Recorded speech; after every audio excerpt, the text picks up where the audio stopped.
everyone, my name's shannoncrossing and welcome back to another YouTube video. So today I am going to be doing a little neighborhood on my island. So if you didn't know from the last episode, basically I am not doing hard mode anymore. But I am kind of keeping some of the rules from hardware mode for my meh mode.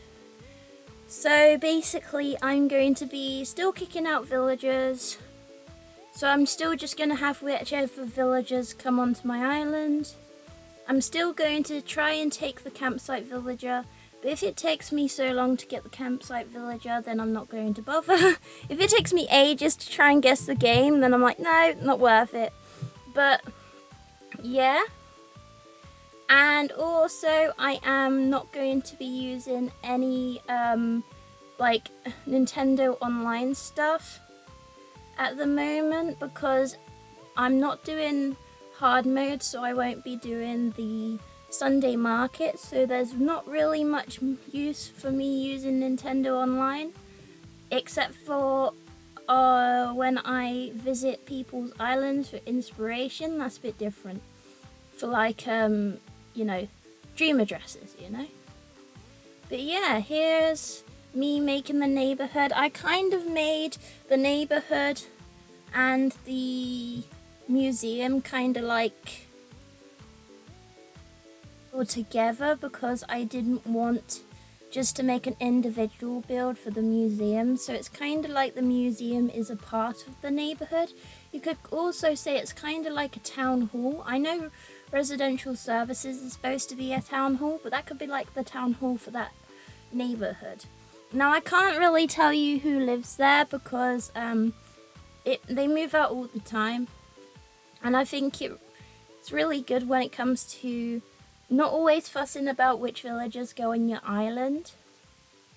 But I kind of just used all of the stuff that I had in my storage to make this neighborhood. I crafted some items as well because it's cottagecore, so I wanted to make some of the country fencing as that is very cottagecore. Now I feel like as the island is a bit more in autumn, it kind of looks a bit more cottagecore because obviously when it was in spring it did look very springcore with like the bright grass.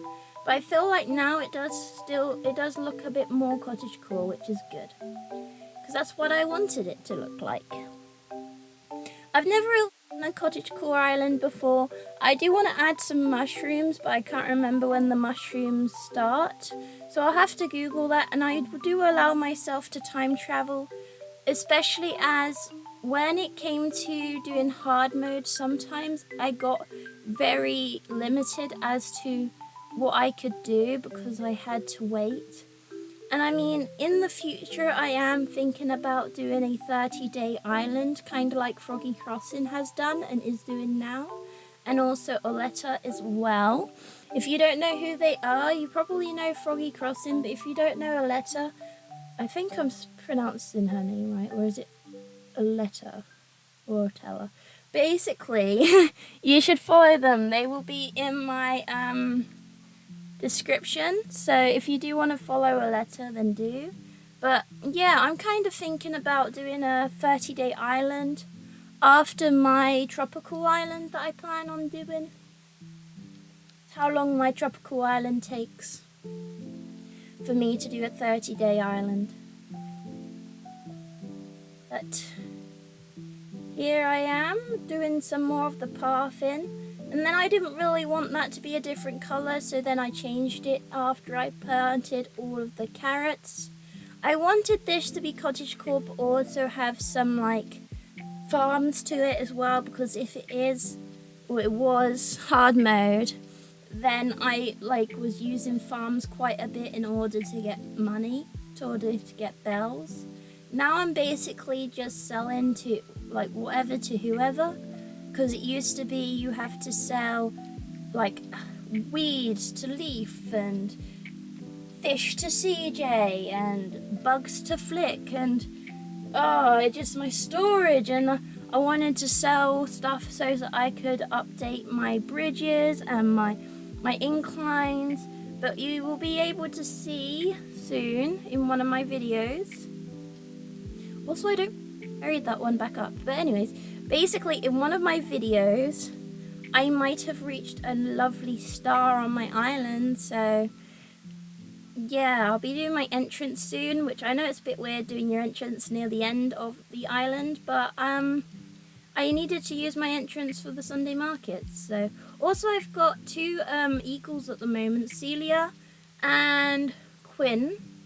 I don't think I have Celia on my island anymore though, but I thought she was pretty cute. She's one of Tiger's favourite villagers, who I love watching. They don't really make content anymore, but I still really like looking at their Puff Pals stuff on Instagram. I really like Puff Pals, but I feel like I haven't really got a lot of money at the moment to get into more plushies. So at the moment I'm just collecting Squishmallows, and also I'm looking for Bingo, the plushie Bingo from Bluey, because I've got Bluey but I don't have Bingo. So yeah, that's what I'm collecting at the moment. Comment down below what you're collecting. Are you collecting K-pop photo cards? Are you collecting stamps? Are you collecting coins? I mean, collecting's, you know, loads of people do, you know? So I wonder what you guys are collecting. Put them down below if you guys are interested. Here is my little pail of water, so that I can use it to water the flowers, the plants. Obviously I have to use a watering can. I don't remember what else I placed really. Oh, it was a tree branch, wasn't it? Nothing else. It was one tree branch. Tree branch, I can't speak. And here I am making a little picnic area. I was kind of inspired by Froggy Crossing, you know, on Pelican Bay, where she makes like the huge picnic bit, like huge tea party thing. But I wanted to do it so that it was different chairs, because I didn't have all the same chairs. So here I am placing a froggy chair, and then here I am placing a stool, and then in a minute I change it all because I didn't want it to go there, so I just fast forward to changing it all. And then here I am doing the little circle path. One thing I really like, and I have really liked about HardMode, is actually working on custom designs. Custom content and custom designs are very hard. Like, no one really gives them, you know, no one really gives custom content or custom designed like people more credit. I mean, sometimes I forget, but majority of the custom codes that I used to use on my island can be found on Pinterest. And it's basically, if I have a stone path, then all I typed in is stone path, and I probably just went with the first option. But it's very hard to make it. But if you do want to learn how to make it, then Corey Doon's got a good one on her channel of how you can make it. So custom designs and the different shadings and all that. So I really learned a lot from Corey Doon and her like thread on Twitter. If you haven't seen it, it's very good. I 100% recommend you watching it if you do want to, you know, get into some custom codes and make your own. It also makes you really proud of like what you've done as well, like the island more, because you're like, yeah, I've made this island, but I've also made all of the codes on it. So here I am picking up, doing some more trees. I'm only using the cedar trees. I don't know whether I've already said that in a video before, but yeah, I'm only using the cedar trees for this island. I think for my next island, I'll pretty much only be using the like the normal saplings and also the palm trees, because I'll be making a tropical / like beach themed island. So, here's me doing a little tour. Look, it's so cool. This is a bit more. So normally I put a few flowers so it grows a bit more. But anyways, thank you so much for watching this video. Make sure to like, subscribe, and also comment down below what you liked about this video.